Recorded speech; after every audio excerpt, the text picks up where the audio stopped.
এয়ারপোর্টে মাত্র 2 দিনের ব্যবধানে 8 জন আসামি গ্রেফতার, কারাদণ্ড।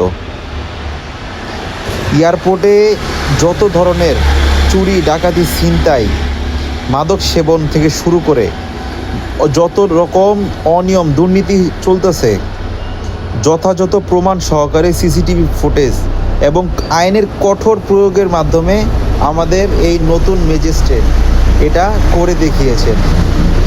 আগামীতে এই রকম চুরি, ছিনতাই এবং আমাদের আগত প্রবাসী ভাইদের ব্যাগ কাটা থেকে শুরু করে যত অনিয়ম প্রতিরোধ হবে ইনশাআল্লাহ, এই আশাবাদী। এখন আগামীতে সব জিনিসের পরিবর্তন আমরা ইনশাআল্লাহ দেখতে পাবো, এয়ারপোর্ট থেকে শুরু করে দেশের রাষ্ট্রীয় শীর্ষ পর্যায় পর্যন্ত ইনশাআল্লাহ।